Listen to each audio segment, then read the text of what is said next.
Welcome back, students, to part 130 of our IPDRG Masterclass.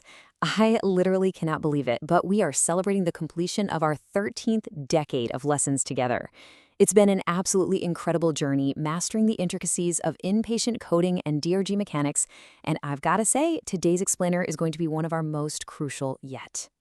But real quick, before we jump into the material, I have a tiny reminder. If you are enjoying this lesson, please like, share, and subscribe to this channel, and share it with friends for this free course on Decode Healthcare with Harshal.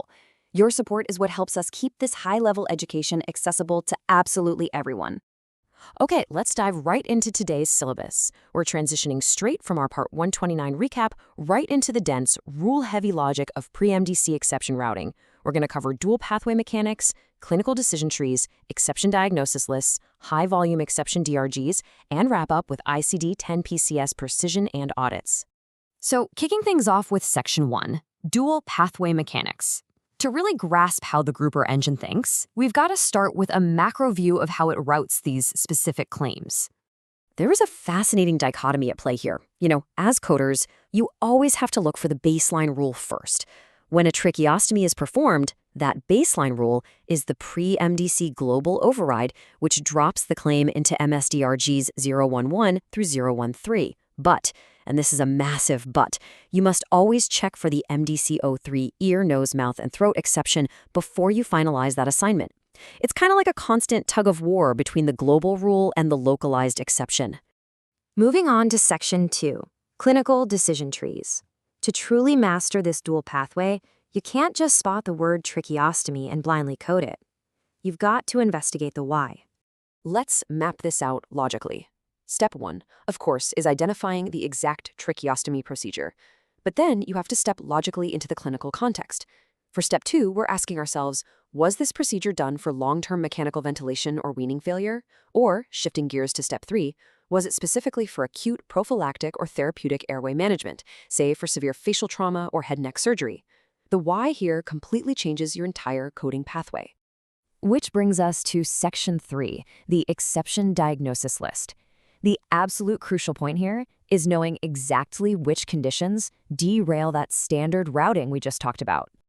Enter the CMS face, mouth, and neck exception diagnosis list.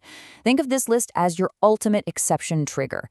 It dictates exactly when specific head, neck, or facial diagnoses literally force the grouper to abandon the pre-MDC assignment and redirect the claim right back to MDC03.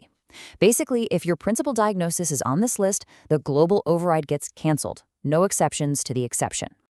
All right, Section 4. High-volume exception DRGs. Let's crack open those coding manuals and examine the specific DRG families impacted by these exact exceptions. When you compare these clinical scenarios directly side by side, you see a pretty stark difference. On one hand, our face, mouth, and neck exceptions land securely in MSDRGs 007 and 008. But on the flip side, our postoperative and trauma cases that don't have those exceptions, they stay put in the pre-MDC global override of MSDRGs 011 to 013. Let's break down those MDC03 exceptions first. For MSDRGs 007 and 008, we're really looking at specific airway blockages and reconstructive needs. This includes ENT and maxillofacial surgical cases.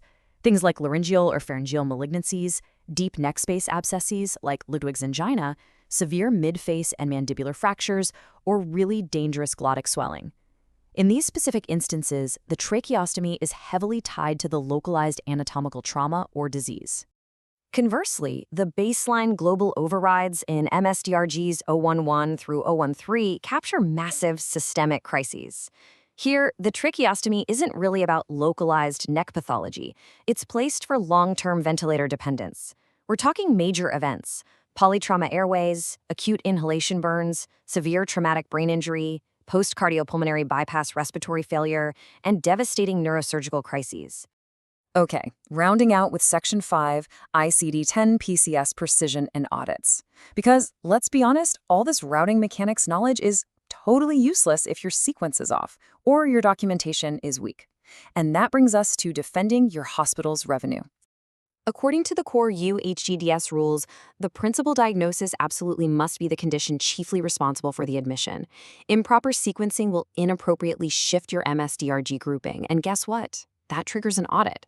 For example, if you incorrectly sequence an acute airway obstruction before the underlying traumatic jaw fracture that actually caused the admission, you might improperly bypass that MDC03 exception. Your accuracy here is completely non-negotiable.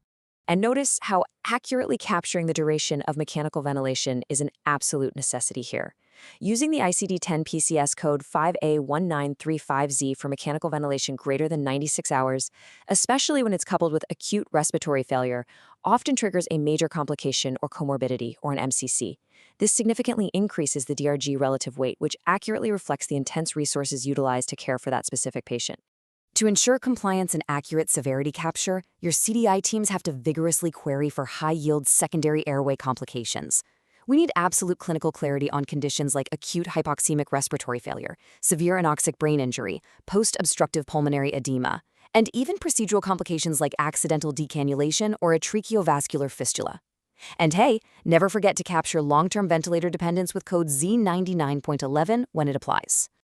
So this leads us to the high-stakes reality of our profession. When a commercial payer disputes your grouping, downgrades your DRG, and tries to claim a tracheostomy shouldn't fall into the higher-weighted exception, how do you defend your coding? Well, your defense strategy relies on these exact steps. Step 1, you rigorously audit the clinical documentation.